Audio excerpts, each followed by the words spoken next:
Do you ever get stuck trying to figure out what decision to make on where to go next in your life? Well, this advice from my high school principal just might help.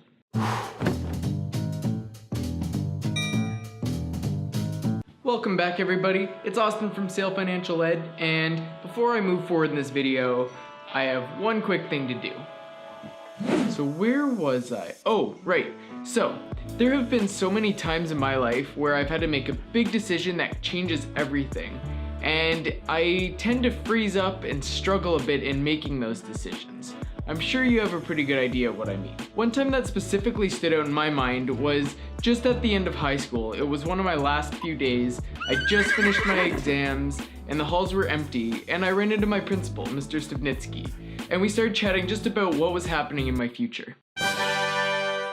I explained that I was off to university, but I wasn't really sure if I was making the right choice, and I didn't know really what I wanted to do, and it was awful because it all impacts the rest of my life, and I was just so stressed and freaking out to him. So once I finally shut my yap, he imparted on me some fantastic advice that has stuck with me through all of the big decisions that I've had to make basically up until this very day. And that advice was simply, if you're stuck or unsure what to do, try something. And if that doesn't work, try something else. And if that doesn't work, try something else, and so forth. That's it. That's the message. And you might be thinking, why is that so important? And for me, at least, the reason why it's so important is because it promotes taking action and continuing to take action. The saying isn't try something, and then if that doesn't work, give up. Or try something, and if that doesn't work, then just keep forcing it until it does. No, it's simply take an action, and if that doesn't work, take more action. And if that doesn't work, take more action. And a good way to kind of understand this difference between action and whatever else is the comparison between action versus motion, which is talked about in James Clear's book Atomic Habits. When you're trying to create a new habit or system or work towards a goal, and for this example, let's say it's to save more money, you have two options, essentially. The first option is to go and read every book you can and do all kinds of research to find the best way to save, how much to save, how you can set up savings, how much the pros save, and then you can cross-reference that with blogs that say either the same or contradicting information, and then you can go run to your friend and ask them because you remember them saying they saved something once or twice.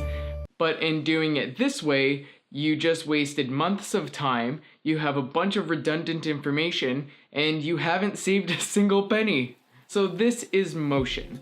This is where you feel like you're doing all this busy work that's getting you towards your goal, but you aren't really any closer to the goal than when you first started. Now the alternative is that you could start saving $1 a day and work up to a point where you're saving maybe a couple $100s a month. That's taking action. So why do people get stuck in motion? Well, in some instances, it's because you actually need to kind of build that foundational education to make that action happen. For example, if you're gonna start investing and had no idea how to do it, that's not gonna turn out well for you because you're gonna lose a lot of money. However, in most instances, it's because of fear. So for the money saving example, you might be thinking, what if I'm not saving enough money? Or what if my friends think I'm lame because I can't go out for dinner with them sometime because I'm trying to meet my savings goals? Or worst of all, what if I don't have the money in my bank account to go buy that useless thing that I just had this impulse to go buy, and I'm just gonna throw out a month later? These are all kind of rational fears if you've got a bad habit or this kind of mental framework built up that keeps you in those kinds of actions, which is something you have to break through. So how does this relate to Mr. Stavnitsky's advice? Well, for the context of saving money, let's say your suspicions are true and you're saving too much money and that's making you unhappy because you aren't able to go see your friends and they think you're lame. Well, save a little bit less money and boom, you tried something, it didn't work, so you tried something else. Problem solved. But what I want to drive home most in this video is that taking action is what reduces your fear, because it gives you clarity. Clarity helps you move forward. The reason why you're scared of a haunted house or being in the dark is because you can't see what's in front of you and you don't know what's gonna pop out at you. But once you get through that haunted house, usually you're like, wow, that was actually a lot of fun. I made it out fine and it was great. Taking the action and getting through that haunted house, or taking the action to save that money, or to go to university and get your degree, or whatever it is that you're trying to do in your life, can be done if you just take action. And if it doesn't work, try something else. And if that doesn't work, try something else. It's not so bad. So I want you to tell me in the comments below, what do you want to accomplish in 2019? And what are you afraid of? What's holding you back from going for it? And once you do that, I want you to take the actions, beat those fears, gain that clarity, and just accomplish the heck out of 2019. Sounds a lot better when you don't say heck.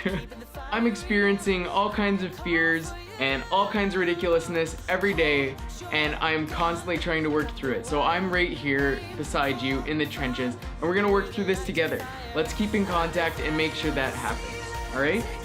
That's it for me today. If this video brought you value, then give it a like. I'd love to see you subscribe as well so I can provide more great stuff for you this year.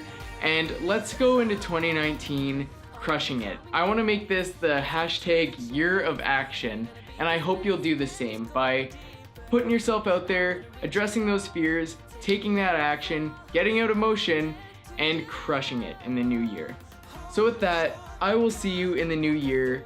Have a fantastic New Year's Eve and New Year's Day, and we'll talk soon. Bye.